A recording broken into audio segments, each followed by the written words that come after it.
warahmatullahi wabarakatuh.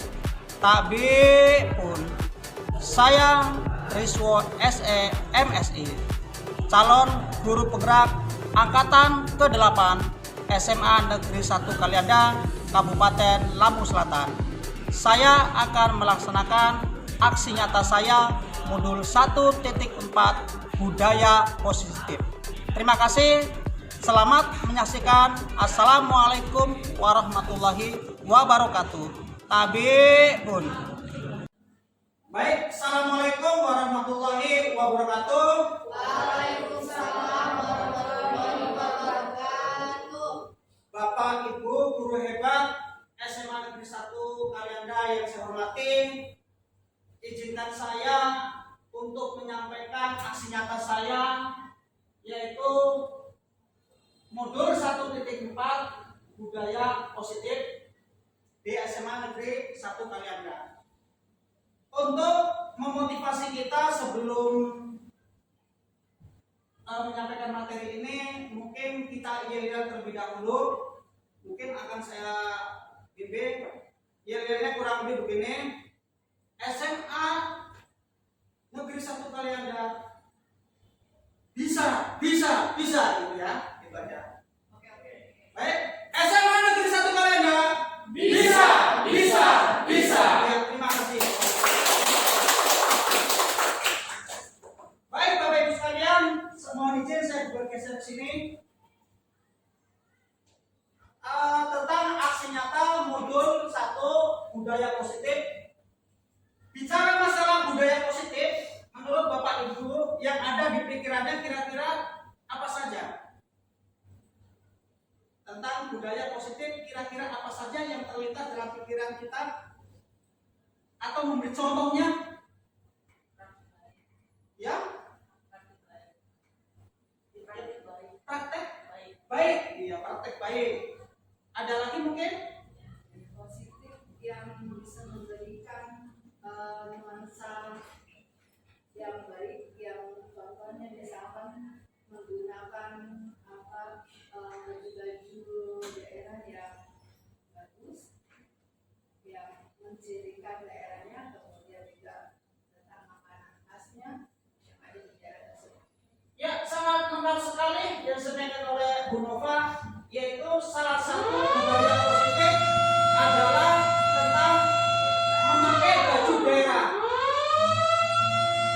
Dalam hal ini menurut Ki Hajar Dewantara itu merupakan tentang kodrat alam.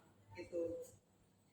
Kemudian banyak sekali budaya muslim kita, misalnya juga kita ramah kepada rekan guru, kepada anak didik kita, menggunakan 5S salam. Ya, 5S salam, senyum, sabar, santun. Ya, nggak berurutan juga. Yang terakhirnya sekarang ada yang 6S. Yang satunya adalah saling katanya. Itu contoh tentang budaya positif. Kemudian juga kita menggunakan bahasa-bahasa yang positif. Biasanya kalau kita sering mendengarkan dilarang merokok gitu ya. Nah, itu kalimat negatif gitu. Kalau di dalam budaya positif itu diubah menjadi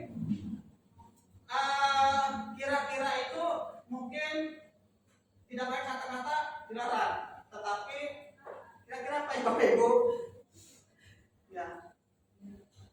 Atau mungkin gini, contoh nyatanya misalnya anak itu dilarang terlambat, mungkin kita ganti dengan hadir tepat waktu gitu, itu contoh. Kalau tadi yang rokok mungkin tidak bingung.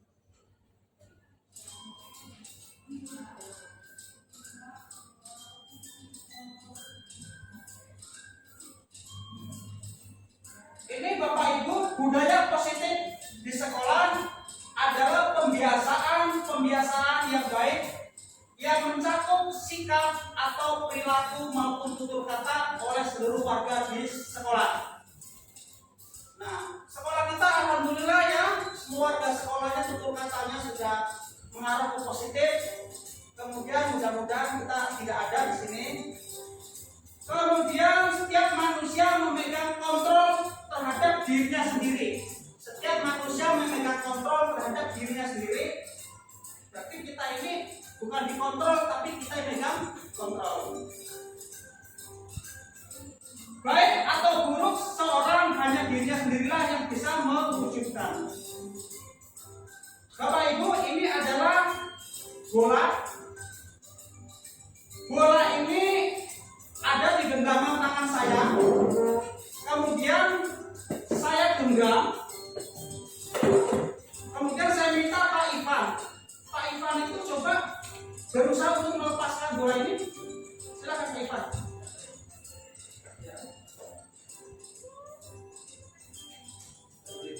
Ya, sulit. Sulit. Ya, terima kasih Pak Ivan. Artinya dalam hal ini yang megang kontrol ini saya atau Pak Ivan? Ya, saya. Nah, maka dengan demikian itu di dalam budaya positif masing-masing warga sekolah itu harus dapat mengontrol dirinya, baik dari ucapan maupun tingkah laku. Kemudian Bapak Ibu, contoh budaya positif di sekolah adalah tentang keyakinan kelas. Keyakinan kelas merupakan salah satu disiplin positif yang dapat atau untuk diterapkan dalam membangun budaya positif di lingkungan sekolah. Dengan adanya sebuah keyakinan kelas dalam setiap kelas diharapkan mampu mewujudkan tujuan dari pendidikan yang lebih berorientasi pada profil pelajar Pancasila. Tadi sudah saya ungkapkan di awal bahwa di masing-masing kelas itu biasanya kalau dulu itu punya peraturan ya, tetapi ternyata seiring berjalannya waktu kata-kata peraturan itu tidak lagi tepat. Kira-kira kalau peraturan itu sekarang diganti dengan keyakinan kelas. Kenapa? Apa bedanya peraturan dengan keyakinan? Kalau peraturan biasanya identik dengan hukuman ya, ya kan? Sanksi. Maka kalau keyakinan kelas adalah sesuatu yang menjadi rujukan kelas itu, dan itu merupakan hasil curah pendapat antara anak-anak di kelas itu dengan dewan gurunya, seperti itu. Contohnya tadi adalah misalnya anak yang biasa datang terlambat, maka keyakinan kelas kita ditulis itu datang tepat waktu. Saya di kelas 11 Merdeka 8 sudah punya keyakinan kelas, di mana saya itu memberikan sebuah kertas kepada anak, lalu anak itu suruh menuliskan kembali kira-kira menurut dia keyakinan yang akan dijadikan di kelas 11 Merdeka 8 itu apa. Lalu setelah itu ditempel. Setelah tempel lalu saya menyeleksi keyakinan kelas yang ditulis anak, misalnya jujur. Nah, jujur itu ada berkali-kali, maka misalnya ada 3, berarti saya ambil 2, ini 1. Kemudian saya urutkan sampai dengan sebanyak-banyaknya dan tidak ada kalimat yang terulang.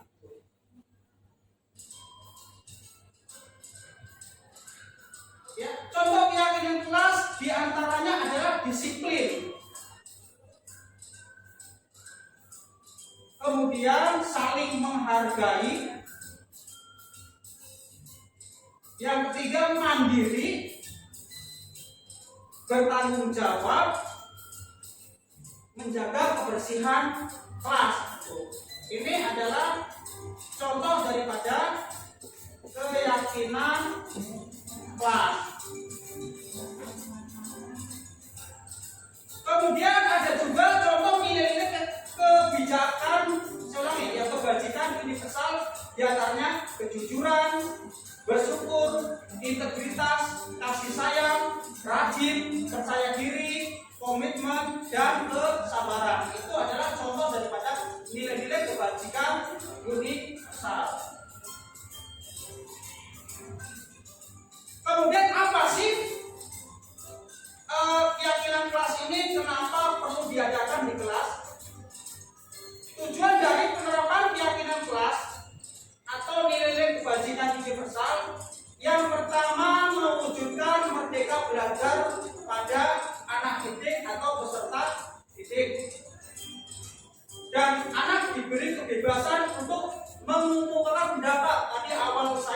sampaikan bahwa kelas 11 Merdeka 8 itu saya beri kebebasan untuk mengusulkan tentang keyakinan-keyakinan kelas yang akan dia sampaikan untuk menjadi rujukan di kelas 11 Merdeka 8. Kemudian mewujudkan disiplin positif kepada anak.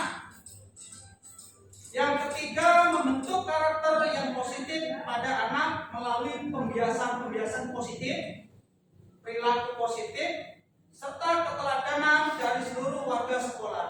Yang keempat adalah menumbuhkan adanya semangat belajar pada anak. Bapak Ibu, guru hebat SMA Negeri 1 Kalianda yang saya hormati, menurut Ki Hajar Dewantara, murid itu diumpamakan seperti benih. Ya, jadi murid itu diumpamakan seperti benih. Benih itu akan tumbuh dan berkembang jika dia ditanam di tempat yang subur. Yang pertama. Kemudian cukup dengan sinar matahari. Tujuannya apa? Ya biar tumbuhan benih yang kita tanam tadi dia bisa melakukan fotosintesis. Maka dengan cukup sinar matahari maka tumbuhan itu akan tumbuh berkembang dengan baik. Kemudian juga cukup air.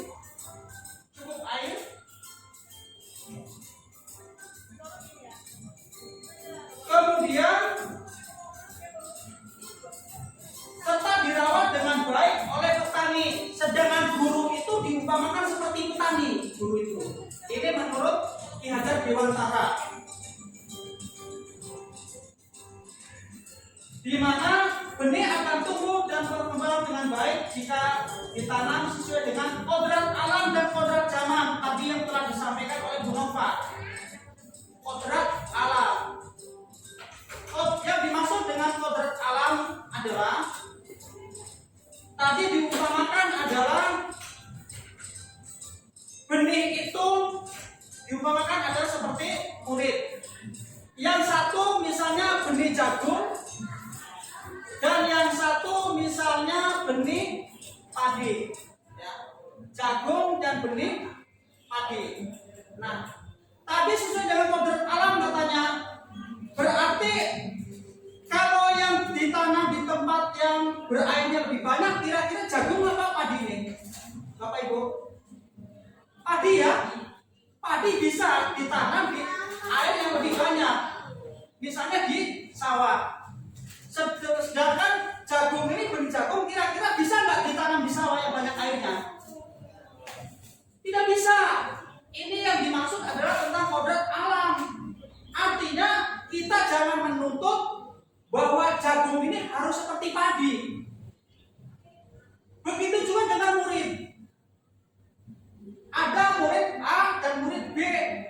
Yang satu tidak suka matematika, yang satu senangnya olahraga. Yang satu senangnya belajar matematika.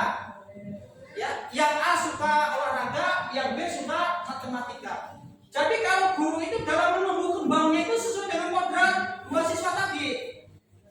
Yang suka olahraga berarti itu yang dipupuk terus. Yang suka matematika itu yang dipupuk terus. Jangan kamu harus bisa matematika dan matematika kamu harus bisa olahraga. Jadi menurut Ki Hajar Dewantara bahwa murid itu diumpamakan seperti benih. Jadi kita tidak boleh memaksakan melanggar tentang kodrat alam mereka. Bapak Ibu yang saya hormati, dalam hal ini guru itu diumpamakan seperti petani. Murid akan tumbuh dan berkembang dengan baik jika guru dalam melakukan pembelajaran berhamba kepada peserta didik. Bapak Ibu, saya pernah membuat status pendidikan itu harus berhamba pada peserta didik. Di situ ada kawan-kawan kita yang komplain. Berhamba, maksud berhamba itu apa? Kan itu. Kira-kira Bu Fitri,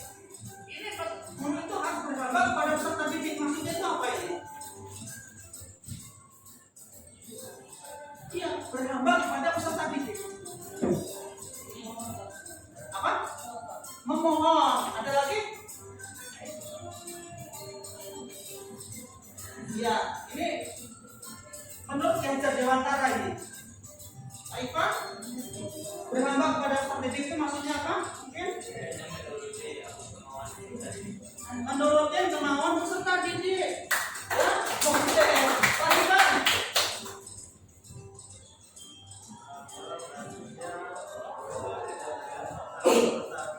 Iya, boleh.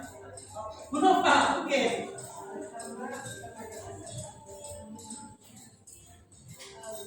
Harus bisa menyesuaikan karakteristik peserta didik.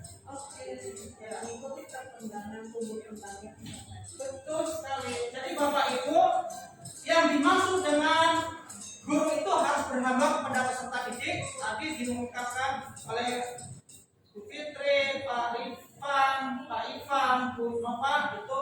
Yang intinya adalah guru itu dalam melaksanakan pembelajaran itu harus berfokus pada peserta didik. Peserta didik itu kebutuhannya apa? Jadi kita tidak bisa memaksakan. Dan di dalam satu kelas misalnya terdapat 35 peserta didik, secara otomatis mereka kan punya kebutuhan masing-masing. Ya kan? Punya kebutuhan masing-masing. Tadi saya jelaskan yang pertama suka olahraga tetapi tidak suka matematika. Yang kedua suka matematika tapi tidak suka olahraga. Maka kita tidak boleh memaksakan bahwa yang tidak suka matematika itu dipaksa untuk suka matematika. Itu menurut Ki Hajar Dewantara. Itu tadi kodrat alam. Ya, tadi berhamba. Ya, berhamba itu fokus kepada peserta didik. Kemudian tadi saya ulangi lagi tentang kodrat alam. Kodrat alam itu tadi bahwa yang mohon maaf, kalau di SMA Negeri 1 Kalianda, ini rata-rata muridnya pintar-pintar.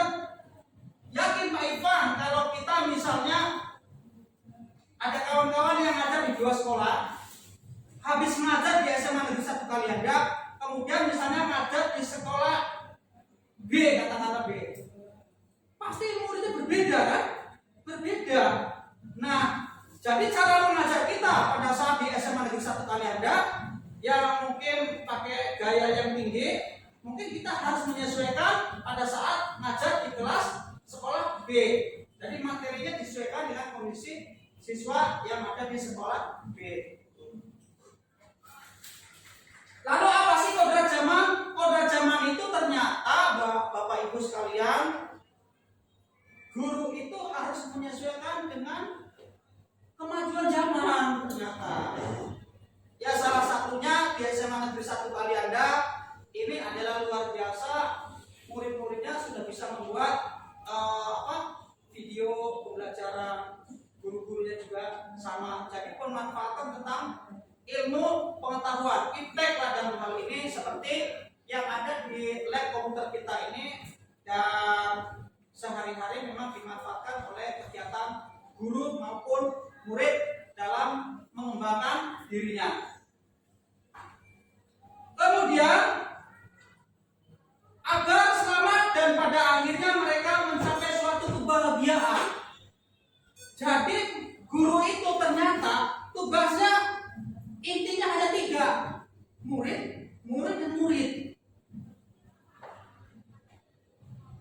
Ya, seorang guru itu harus punya refleksi juga, kira-kira 5 tahun sampai dengan 10 tahun ke depan murid saya akan jadi apa ya, gitu. Itu juga harus dipikirkan dari sekarang melalui model-model pembelajaran yang kita berikan. Hal ini sesuai dengan tujuan pendidikan menurut Ki Hajar Dewantara, yaitu menuntun segala kodrat yang ada pada anak-anak agar mereka dapat mencapai keselamatan dan kebahagiaan yang setinggi-tingginya, baik sebagai manusia maupun sebagai anggota masyarakat. Ternyata tugas guru adalah menuntun. Pak, Bu Fitri pernah dituntun? Dituntun siapa? Ya, orang tua. Pada saat kita masih kecil, kita dibimbing, dituntun sama orang tua. Kalau dituntun artinya biar apa? Biar tidak jatuh. Begitu juga kita menuntun murid.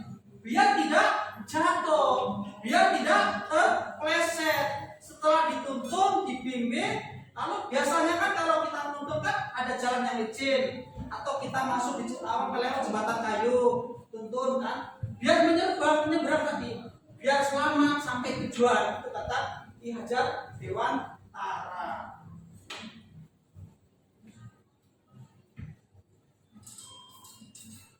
Kemudian Bapak Ibu guru hebat, bahwa untuk mewujudkan tujuan pendidikan yang sesuai dengan yang diharapkan oleh Ki Hajar Dewantara, maka ternyata guru itu harus memiliki nilai dan peran guru. Jadi di sini bukan hanya nilai dan peran guru penggerak saja. Guru ini ternyata harus memiliki nilai dan peran. Peran yang guru yang pertama, mandiri. Mandiri di sini artinya kira-kira ada yang tahu mandiri?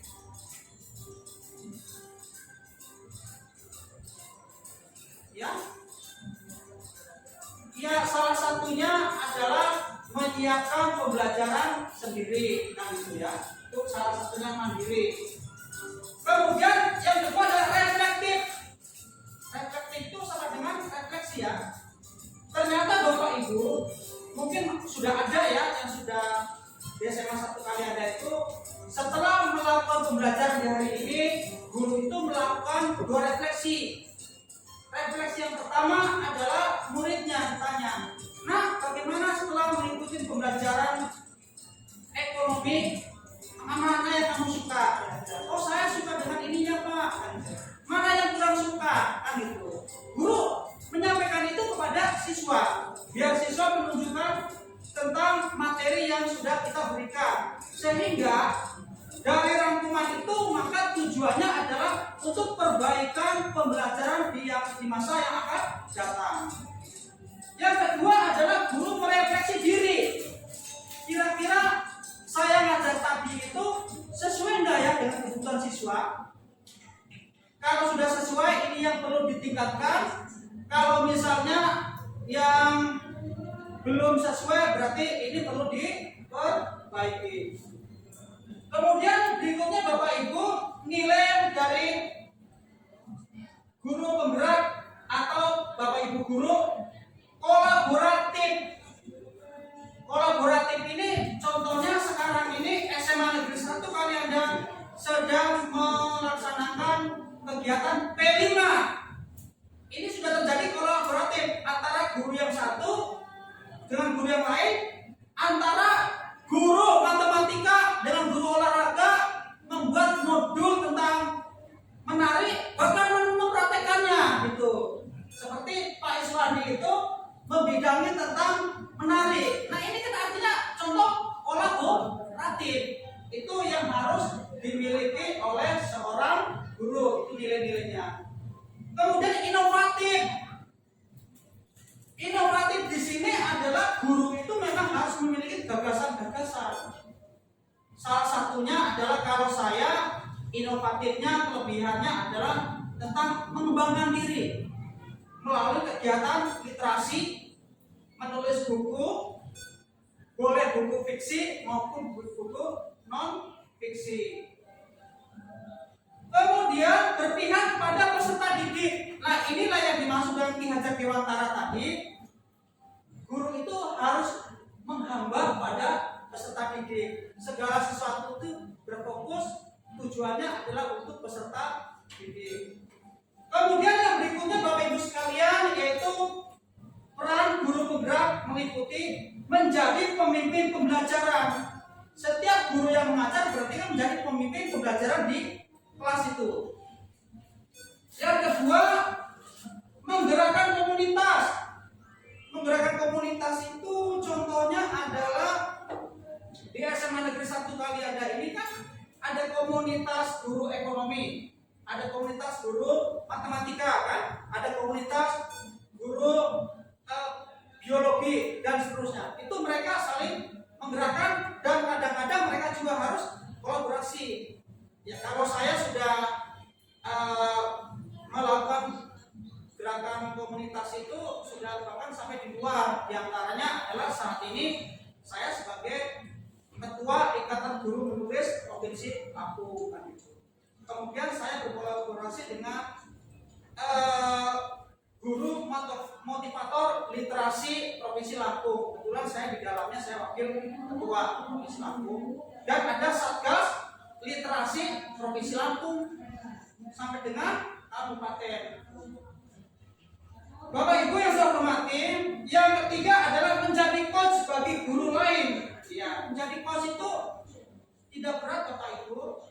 Misalnya itu salah satunya tadi Pak Iswadi, saya tadi butuh bantuan, kemudian Pak Iswadi itu maju, ya. Itu salah satunya yang sederhana itu adalah coach. Memberi bantuan kepada rekan sejawat.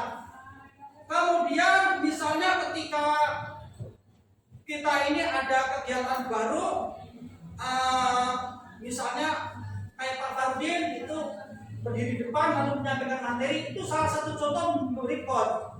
Kemudian pada saat masa pandemi di mana SMA Negeri 1 Kalianda telah mengadakan kegiatan wisata literasi, menulis buku,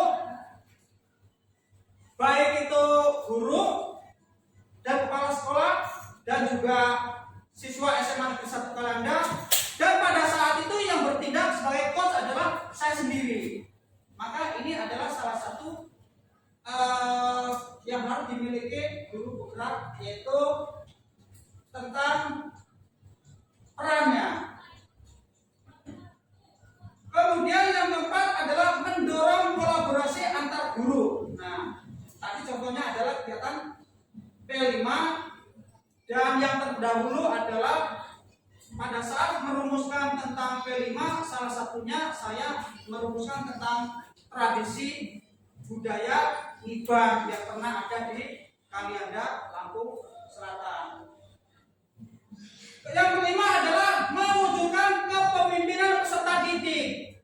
Dari keseluruhannya ini adalah pada akhirnya bagaimana caranya peserta didik ini menjadi seorang pemimpin. Maka beberapa waktu yang lalu kita pernah mengadakan kegiatan PIM Ketos, ya Bu Nova ya, pemilihan ketua OSIS. Nah itu wujud daripada peran Bapak Ibu hebat di SMA Negeri 1 Kalianda.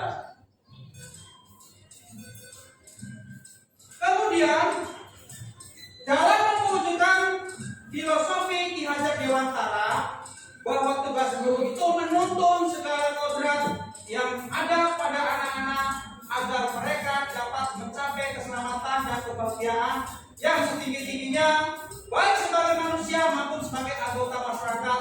Maka guru harus memiliki posisi 5 kontrol kepada peserta didiknya. Bapak Ibu, ini sangat penting sekali bahwa ini harus dimiliki oleh Dewan Guru. 5 posisi kontrol tersebut meliputi 1 posisi penghukum. Bapak Ibu, kalau misalnya ada anak yang terlambat, lalu kemudian itu kita tak suruh lari lapangan, kira-kira itu menghukum bukan itu? Menghukum bukan?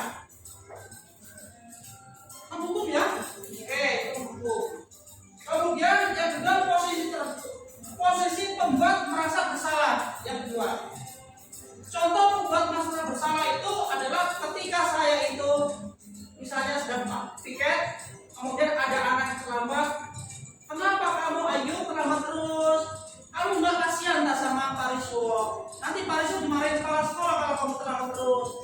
Ya, itu contoh adalah kalimat sebagai posisi membuat merasa bersalah, sehingga ya gara-gara saya Pak Riswo jadi marahin kan gitu. Itu adalah posisi 5 kontrol. Kemudian posisi teman.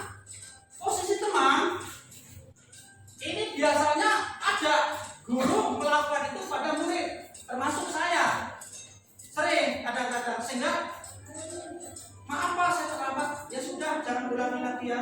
Gimana Pak masalah hadir saya? Ya sudah, nanti Bapak bantu. Itu sebagai posisi teman. Kemudian posisi pemantau. Posisi pemantau itu artinya begini. Di hari pertama ternyata anak itu terlambat 10 menit. Ayo kamu terlambat 10 menit ya. Ya Pak. Berarti nanti setelah belajar selesai nanti istirahat. Ya, setelah istirahat nanti kamu tidak boleh ikut istirahat. kamu mengerjakan materi 10 menit yang tertinggal gitu. Kemudian yang kelima adalah posisi manajer. Ternyata posisi manajer ini adalah posisi yang sangat ideal sekali. Di dalam teori, posisi penghukum ini adalah posisi yang terburuk yang dilakukan oleh guru. Dan kalau bisa ini dihindari. Karena apa? Maksudnya guru adalah biar peserta didik itu kapok, tidak terlambat lagi. Tapi dengan cara kita menghukum, murid bisa saja dendam pada kita. Maka yang paling bagus adalah posisi manajer atau manajer.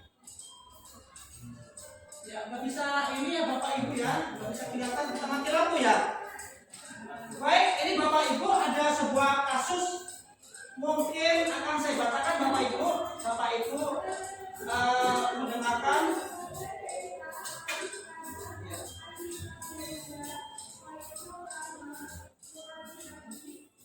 Ikut ya.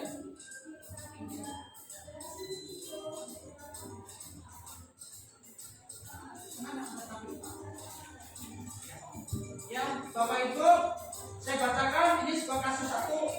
Sabrina hari itu bangun terlambat dan terburu-buru sampai di sekolah. Dia pun akhirnya sampai di gerbang sekolah, tapi baru menyadari kalau tidak menggunakan sepatu hitam seperti tertera di peraturan sekolah. Di depan pintu kelas, Bapak Lukman memperhatikan sepatu Sabrina yang berwarna coklat. Sabrina berusaha menjelaskan bahwa dia terburu-buru dan salah mengenakan sepatu. Pak Lukman menanyakan Sabrina, apa peraturan sekolah tentang seragam warna sepatu? Sabrina menjawab, sudah mengetahui sepatu harus berwarna hitam, namun terburu-buru dan salah mengenakan sepatu. Selain itu, tidak mungkin kembali pulang karena rumahnya sangat jauh. Pak Lukman tetap bersikeras pada peraturan yang terletak atau yang berlaku di sekolah. Kamu salah, sudah terlambat, salah pula warna sepatunya. Segera buka sepatu kamu. Ya, kamu tidak bisa mengenakan warna sepatu sesuai peraturan. Sabrina meminta maaf dan memohon kepada Pak Lukman agar tetap dan mengenakan sepatunya dan berjanji tidak akan mengulangi lagi. Namun Pak Lukman tidak mau. Kamu telah melanggar peraturan sekolah. Kalau tidak sanggup, ambil sepatu di rumah atau diantar kepada sekolah. Ya sudah, kamu tidak bersepatu seharian. Jadi Pak Lukman ini meminta Sabrina itu untuk lepas sepatu seharian. Dan sepatunya diambil ya, diambil Pak Lukman. Maka Sabrina ini dalam satu hari itu dia tidak berani keluar kelas. Dia di dalam kelas saja. Karena sepatunya diambil. Bapak Ibu, kira-kira ini termasuk dari 5 posisi kalau guru ini menghukum seperti menghukum atau bertindak sebagai teman atau manajer? Menghukum ya. Dapat dari hukuman ini Sabrina akhirnya malu kan? Dia tidak mau keluar kelas. Ini akan membuat trauma pada anak didik kita. Kira-kira sosok Pak Lukman ini seperti apa ini? Sabrina sudah berusaha menjelaskan. Nah, kira-kira seperti itu. Pokoknya kamu melanggar, ya sudah gitu ya. Ini proses mau hukum. Kasus 2. Pak Ivan, minta tolong dibacakan kasus 2 ini. Iya. Ya, boleh. Ibu Dani sedang menjelaskan pelajaran bahasa Inggris di papan tulis. Namun beliau memperhatikan bahwa pelajaran orang tidur dan tampak acuh tak acuh pada pelajarannya. Wajar, coba jawab pertanyaan nomor 3. Maju ke depan dan kerjakan di papan tulis. Wajar pun tampak malas-malasan maju ke depan dan sampai di depan papan tulis. Wajar hanya diam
kamu.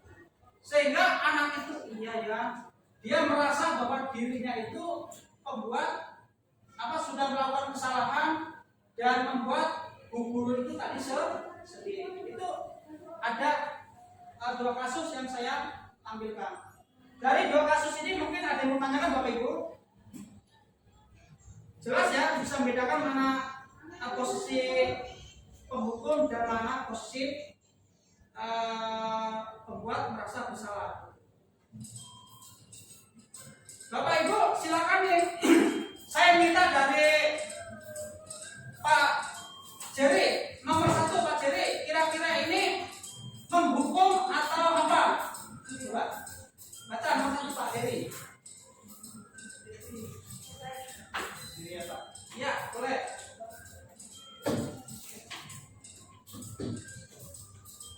Bersama sama sekali di dalam buku kalimat, saya tidak akan melamar lagi. Anda selamat bersekolah. Itu termasuk hukum. Ya, masuk hukum ya. Oke, terima kasih Pak. Ini kita untuk Pak. Yang Pak, Ibu yang sebelahnya, ya, Ibu APJ nomor 2. Mari memilih lapangan basket 2 kali karena terlambat hadir di sekolah. Kira-kira 5 posisi kontrol yang mana ini?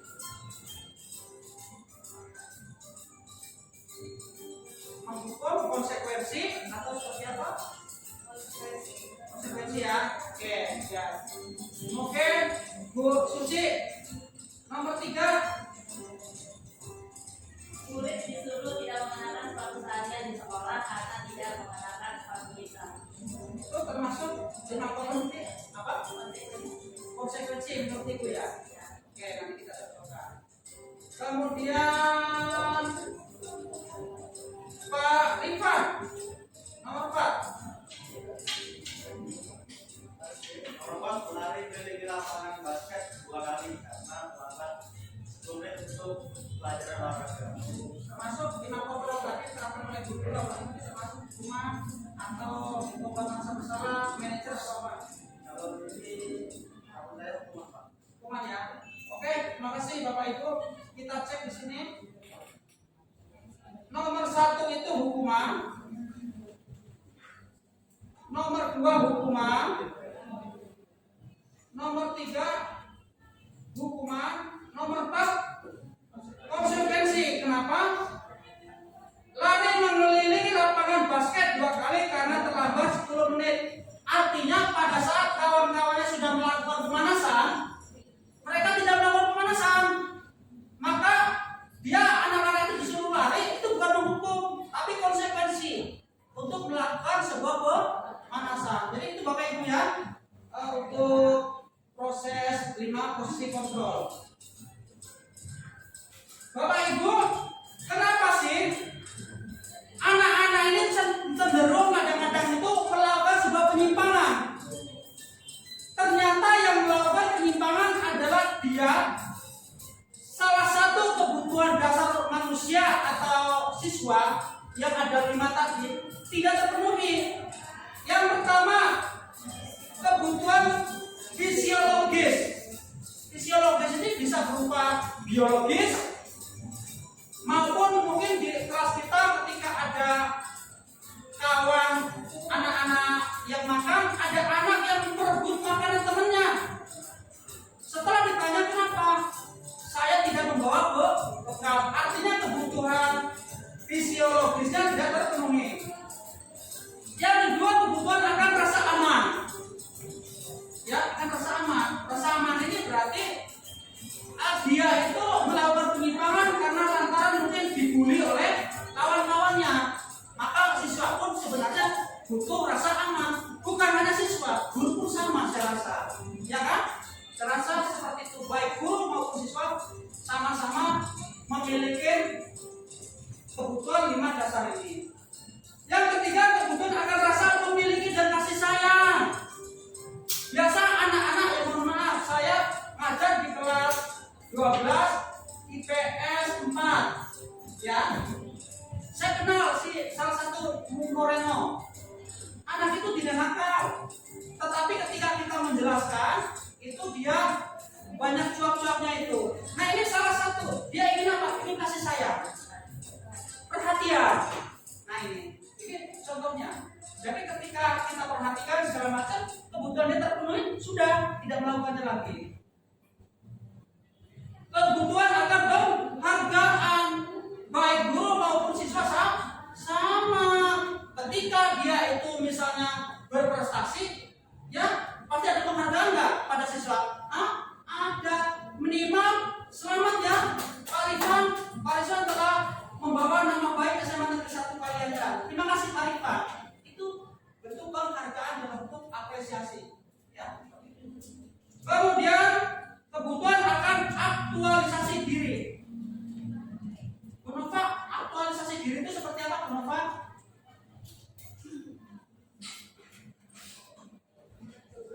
Aktualisasi diri,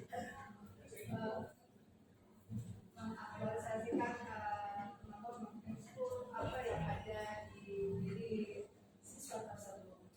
Kita lebih potensi yang ada pada diri dia itu lebih potensial. Ya, itu namanya kebutuhan akan aktualisasi diri. Terima kasih Bu Nova.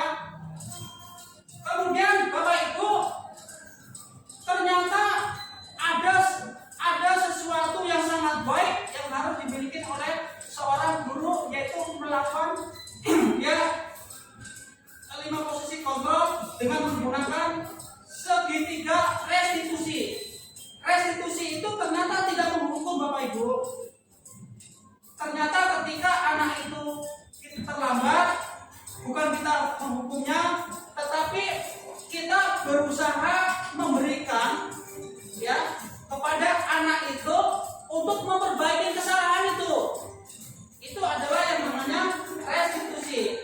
Mungkin lebih jelasnya, restitusi adalah proses menciptakan kondisi bagi murid untuk memperbaiki kesalahan mereka, sehingga mereka bisa kembali pada kelompok mereka dengan karakter yang lebih kuat.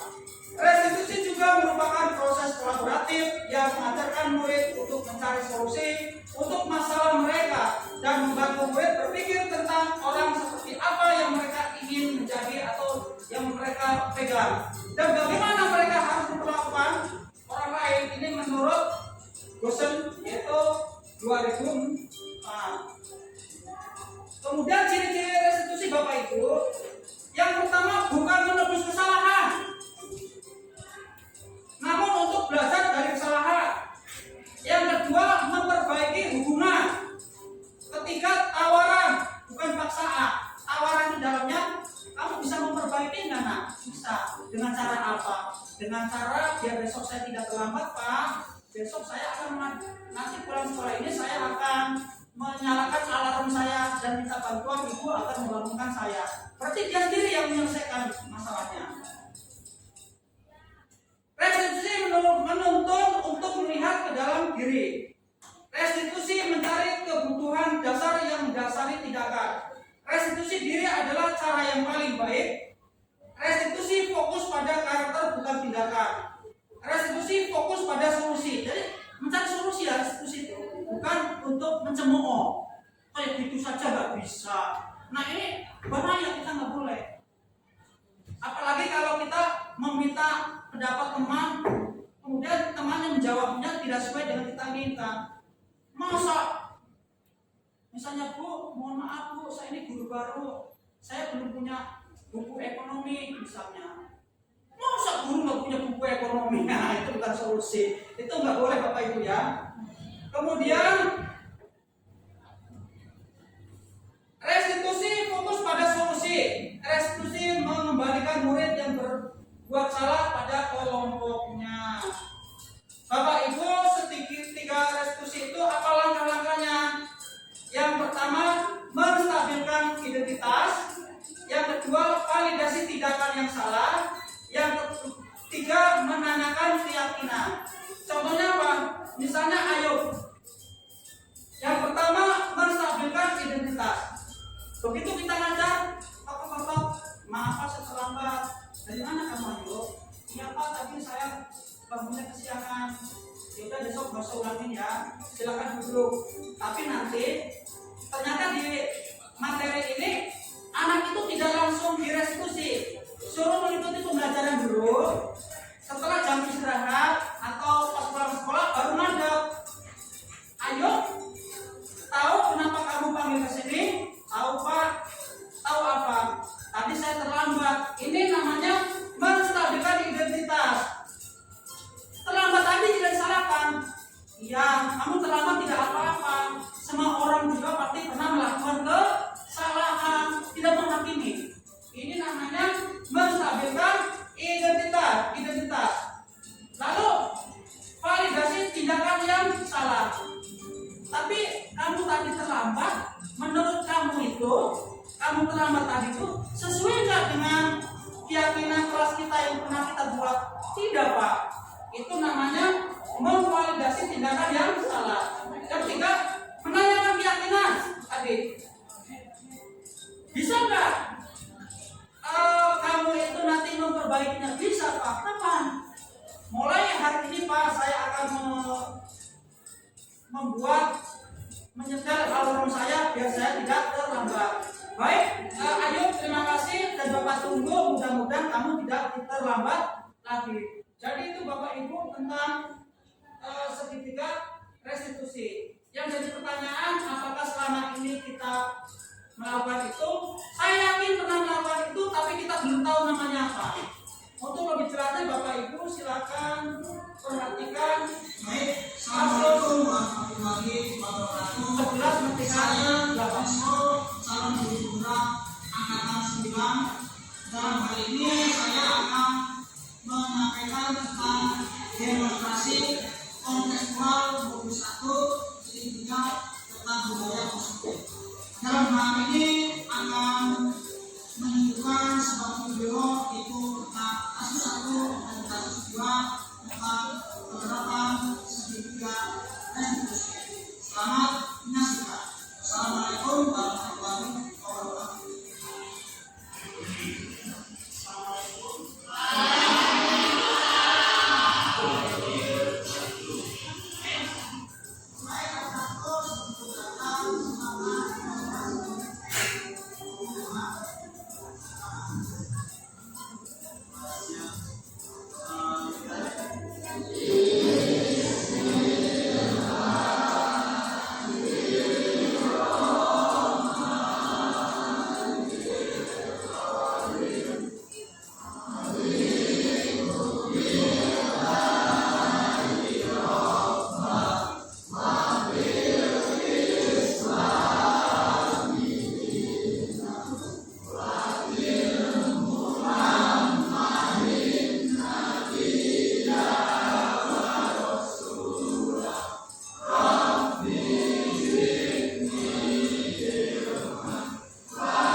Jadi Bapak Ibu, ini contoh tentang segitiga restitusi, di mana setelah selesai pembelajaran, Gusko ini menemui gurunya, kemudian membicarakan tentang proses perubahan agar kedepannya dia tidak melambat lagi.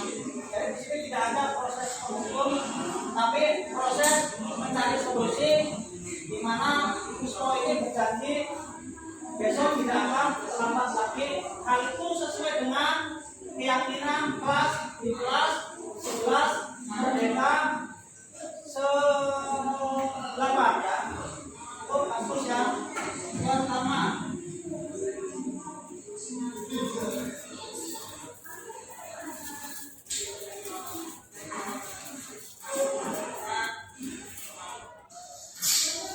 Ini kasus yang kedua. Pada saat pelajaran yang lain, ternyata Rani ini menjambak rambutnya Intan. Ya, menjambak rambutnya Intan. Kenapa dia menjambak? Karena ternyata si Intan itu mengata-ngatain orang tuanya. Orang tuanya dikata-katain sehingga dia marah dan menjambak rambutnya. Di sini sama juga laka-laka segitiga restitusi, di mana dia tidak kita salahkan, kita tanya, kenapa kamu menjambak rambut Intan?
Siap, terima kasih.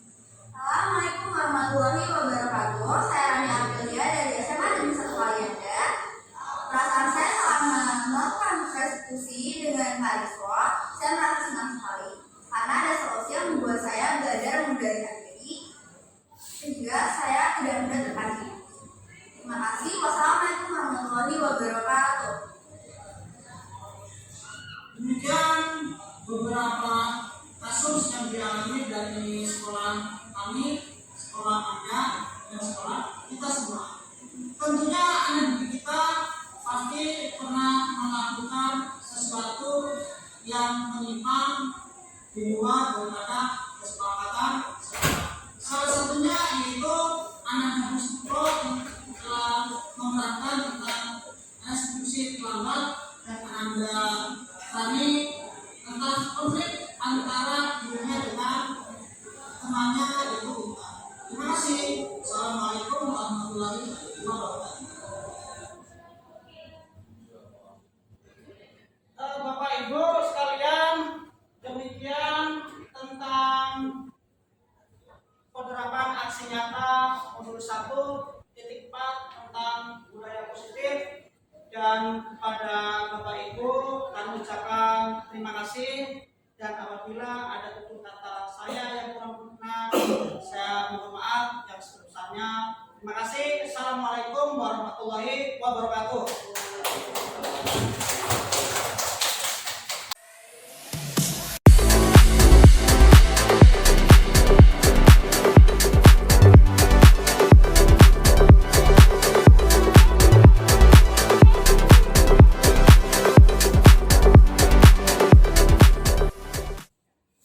Assalamualaikum warahmatullahi wabarakatuh.